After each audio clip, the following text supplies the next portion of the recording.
Pessoal, fiquei devendo então a solução do problema trigonométrico que a gente não conseguiu resolver na aula de ontem, tá?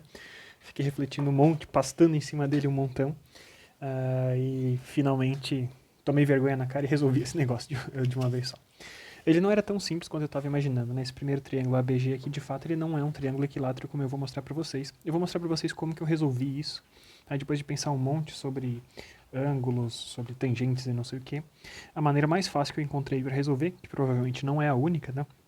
É a seguinte. Então, era esse o nosso caso da treliça, era esse. Essa linha de cima estava 30 graus abaixo da horizontal e essa linhazinha de baixo, a de cima estava 30 graus e a de baixo estava 10 graus, e eles se juntam naquele ponto D. E na direção de X, já vou falar onde é que eu vou botar X, na verdade, né? Mas nas direções horizontais, então esse cara medido aqui projetado para baixo, a gente tinha um espaçamento uniforme desses painéis, cada um deles tinha uma largura de L, tá? Mas medido na parte de baixo. Muito bem, então agora vamos fazer o seguinte. A maneira mais fácil que eu consegui, como eu falei para vocês, provavelmente não é a última, tá? Mas o que eu fiz foi o seguinte: imagina assim, vamos desenhar que a gente tem, vamos fingir que a gente tem um eixo Y aqui, e só por conveniência, para não ter que ficar me preocupando com o sinal, eu vou botar o eixo X pro lado de lá, tá bom? Então o eixo X positivo está para a esquerda, o eixo Y está para cima, beleza? E agora, então, eu vou pensar em quais são as coordenadas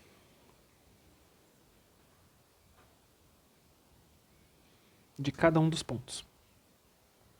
Então, muito claramente, o ponto D, ele tem coordenadas, se eu botei o eixo da maneira que eu tinha posto ali, tem coordenadas 0x e 0y. Né? A gente tem a origem, está ali exatamente. E agora eu vou construindo as coordenadas dos demais pontos. Qual que é o meu objetivo? Lembre-se que o que nos faltava definir era caracterizar a inclinação dessa barrinha FC.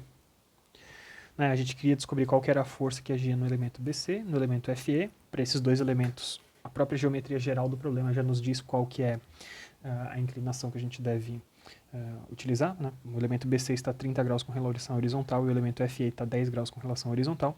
Mas a gente precisa de mais informações para saber qual que é a inclinação desse elemento CF. Esse é o nosso objetivo. Tá? Então eu preciso, de alguma forma, caracterizar o ângulo que esse cara está. Então a gente vai ver que é possível fazer isso pensando a partir das coordenadas de cada um dos pontos.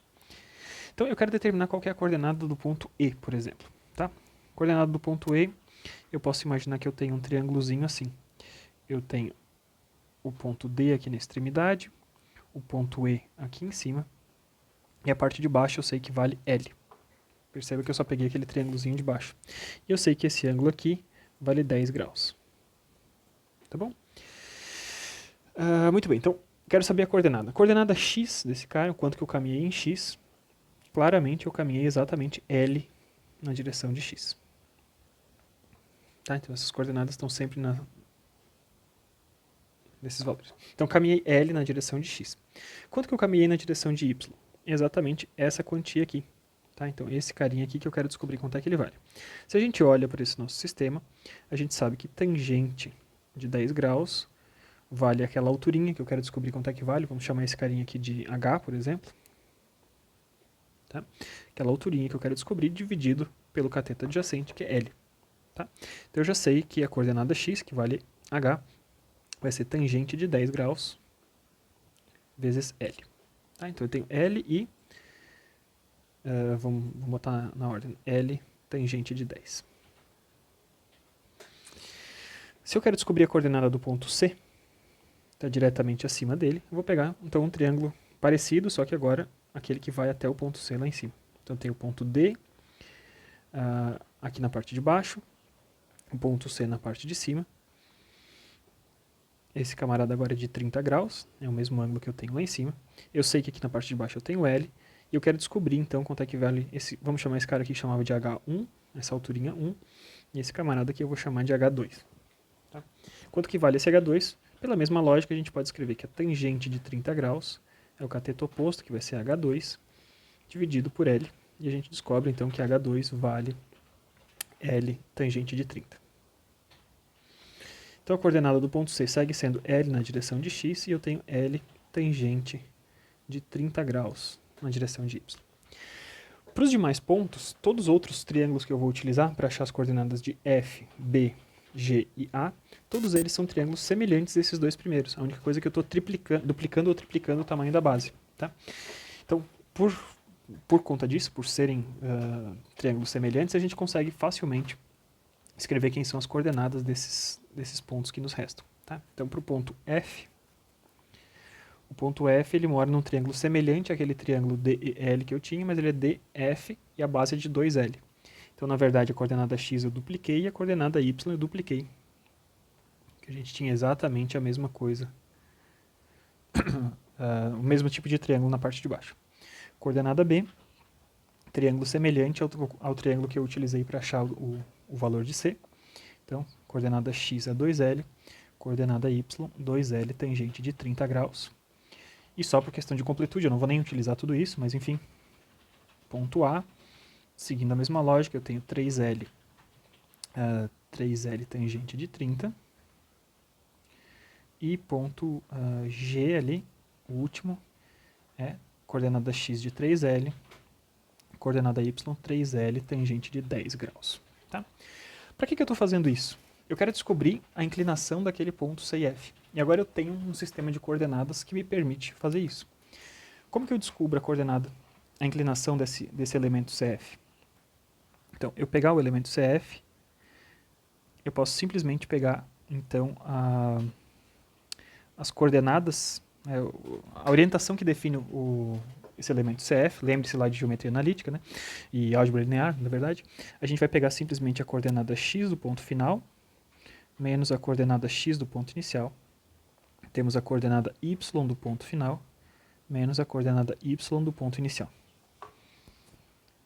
E com isso a gente vai conseguir definir a inclinação dessa reta. Né? Sempre que a gente tem as coordenadas de dois pontos, a reta que conecta esses dois caras ele vai ter essas características. Tá? Pois bem, então fazendo isso, né, a gente vai ter que as coordenadas o que define essa ligação de CF, vou pegar x, a coordenada x do ponto F, 2L. Na verdade eu gostaria de fazer FC, tanto faz, tá? CF ou FC. Vamos fazer CF, então, do que eu já te escrevi. Então, a coordenada x do ponto F é 2L, coordenada x do ponto C é L, então 2L menos L. Coordenada y do ponto F é de 2L tangente de 10. Coordenada y do ponto C é de L tangente de 30. Então, essa reta inclinada CF é caracterizada da seguinte forma. Eu tenho L e depois eu posso botar L em evidência, né? Tenho L em evidência, vai ser 2 tangente de 10 menos tangente de 30. Com isso eu tenho essas coordenadas, tá? Então se eu olho para o meu triângulo, o que eu estou falando para vocês? Estou falando que para esse camaradinho, para esse CF inclinado, a gente caminhou alguma coisa na direção de x, né? Caminhar de C até F, né? Então percorrer esse caminho do ponto C até o ponto F é caminhar uma certa quantidade na direção de x, caminhar de L na direção de x, e caminhar de L vezes 2 vezes tangente de 10 menos tangente de 30 na direção de y. Tá? Então eu tenho L aqui, e aqui eu tenho esse L 2 vezes tangente de 10 menos tangente de 30. E esse cara aqui é o que está ligando o ponto C ao ponto F. Certo? Isso que quer dizer a gente tem um sistema de coordenadas. Ou seja, com isso, eu consigo descobrir quanto é que vale esse ângulo alfa aqui. Então, tangente desse ângulo alfa vai ser o quê? Vai ser L vezes 2 vezes tangente de 10 graus menos tangente de 30 graus, dividido por L, e os L se cortam, e eu descubro então que tangente de alfa é simplesmente 2 vezes tangente de 10 menos tangente de 30. E esse alfa é o inverso desse ângulo. Tá? Então vamos fazer a conta aqui.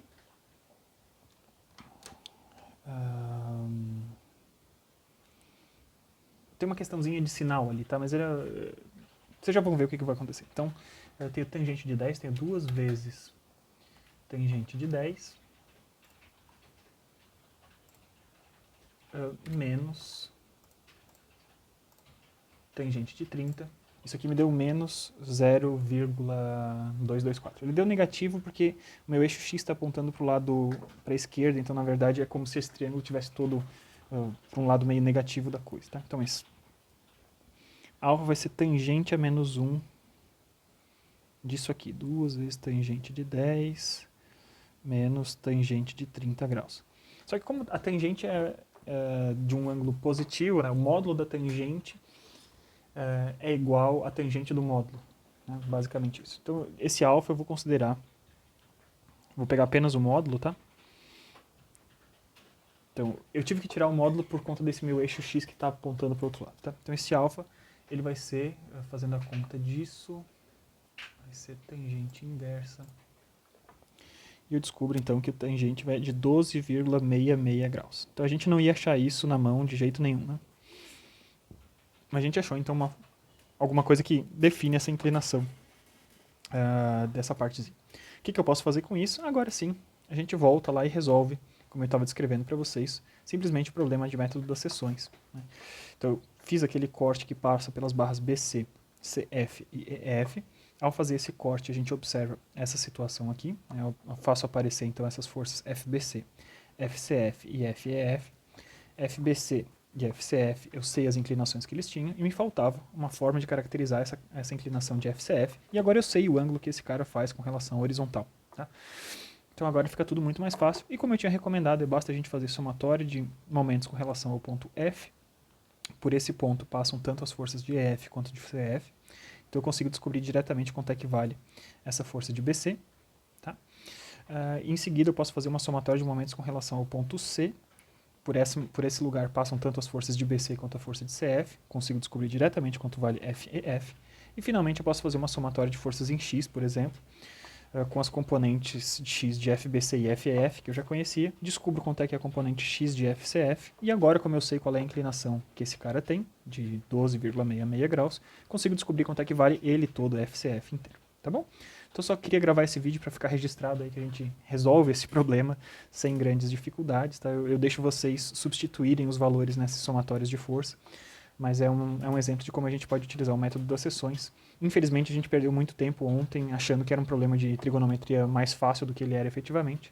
Não que ele fosse um problema difícil, mas a gente precisaria, acho que, ter feito isso de enxergar essas coordenadas desde o começo. E enxergando essas coordenadas desde o começo, a gente acharia qual é o ângulo que caracteriza essa inclinação. Tá bom? Vou parando o vídeo por aqui para não ficar longo demais, mas peguem esse ângulo, substituam ali nas fórmulas de somatórias de momentos e somatórias de forças para achar, de fato, os valores dessas componentes. Muito obrigado pela atenção, valeu pela compreensão, gente, e até mais. Falou!